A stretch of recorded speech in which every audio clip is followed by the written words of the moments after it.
नमस्कार मंडळी. मंडळी, सप्टेंबर महिन्याचा हप्ता कधी येणार? सप्टेंबर महिना हा संपला तरी देखील सप्टेंबर महिन्याचा हप्ता आलेला नाही. दसरा सण आज येऊन संपून जाईल. त्यानंतर 15 दिवसानंतर दिवाळी येईल. तरी सुद्धा सप्टेंबर महिन्याचा कधी येणार असा प्रश्न लाडक्या बहिणींना पडला आहे. त्यात आता सध्याला गव्हर्नमेंटने ई-के-वाय सुरू केलेली आहे. ती काही महिन्यांची कंप्लीट होत नाही. त्यामध्ये तुमचा आधार क्रमांक त्या यादीमध्ये समाविष्ट नाहीये किंवा ओ-टी-पी जात नाहीये किंवा आणखीन काही प्रॉब्लेम त्या ठिकाणी येत आहेत. तर या सगळ्यांमुळे बहिणींना प्रश्न पडला आहे की नक्की यामुळे मला हप्ता येणार का नाही? ते देखील आपण या व्हिडिओच्या माध्यमातून आज क्लिअर करणार आहोत. त्यासाठी व्हिडिओ हा पूर्ण बघा, व्हिडिओला लाईक करा, चॅनलला सबस्क्राईब करा आणि हा व्हिडिओ जास्तीत जास्त शेअर करा. म्हणजे ज्यांचे कोणाचे प्रश्न असतील त्यांना देखील हा व्हिडिओ त्यांच्यापर्यंत पोहोचला आणि त्यांचे प्रश्न देखील सॉल्व्ह होतील. तर राहिला प्रश्न म्हणजे ई-के-वाय-सी होत नाहीये, तर मग हप्ता येणार का? तर सरकारने जी ई-के-वाय-सी आहे त्यासाठी जवळ-जवळ 2 महिन्यावर टाईम दिलाय. म्हणजे 2 महिने म्हणजे आता जो काही ई-के-वाय-सी प्रोसेस आहे त्यासाठी सरकारने जी ई-के-वाय-सी प्रोसेस सुरू केली होती, ती 13 सप्टेंबरला सुरू केली होती. म्हणजे जवळ-जवळ 13 सप्टेंबर, 13 ऑक्टोबर, 13 नोव्हेंबर. 13 नोव्हेंबरपर्यंत तुम्हाला ई-के-वाय-सी करायला मुदत त्या ठिकाणी आहे. त्यामुळं तुमची ई-के-वाय-सी झाली नाही तरी सुद्धा तुम्हाला सप्टेंबरचा हप्ता या ठिकाणी मिळणार आहे.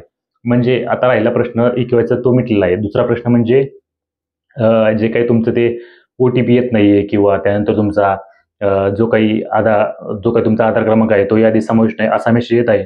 तर तुम्ही त्यासाठी तुमचं एकदा आधार कार्ड तुमच्या बँकला लिंक आहे का ते चेक करा किंवा जर तसं लिंक असेल तरी सुद्धा तुमचं आधार कार्ड अपडेट आहे का ते एकदा चेक करा. म्हणजे तुमच्या बँकेच्या पासबुकवर वेगळं नाव आहे किंवा आधार कार्डवर वेगळं नाव आहे, असं काय आहे का ते देखील त्या ठिकाणी तुम्ही बँकेमध्ये जाऊन किंवा आधार कार्ड चेक करून तुम्ही आधार कार्ड ते अपडेट करून घ्या, जर तसे नसेल तर.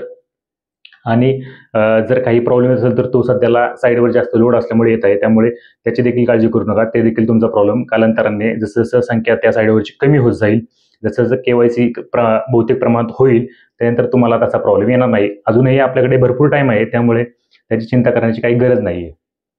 आता राहिला प्रश्न तो म्हणजे तुमचा सप्टेंबर महिन्याच्या हप्त्याचा. तर सरकार सध्याला असा विचार करत आहे की जो काही सप्टेंबर महिन्याचा हप्ता आहे आणि जो काही ऑक्टोबर महिन्याचा हप्ता आहे तो एकत्रित देण्याचा सरकार सध्या विचार करत आहे. याचं कारण म्हणजे आता तुम्ही बघितलं तर सप्टेंबर महिना संपून गेला. त्यानंतर आता जवळ-जवळ 15 दिवसानंतर लगेच दिवाळी हा सण येणार आहे.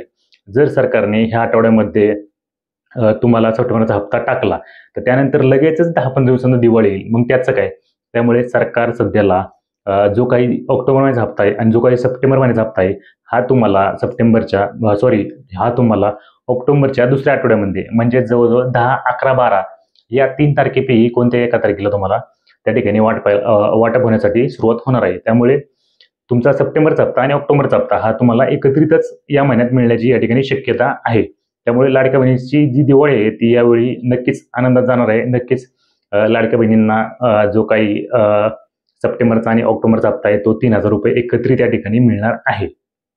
त्यामुळे हा व्हिडिओ जास्तीत जास्त शेअर करा, व्हिडिओला लाईक करा आणि चॅनलला सबस्क्राईब करा. म्हणजे अशा व्हिडिओ तुम्हाला पुढे देखील पाहायला मिळतील. धन्यवाद.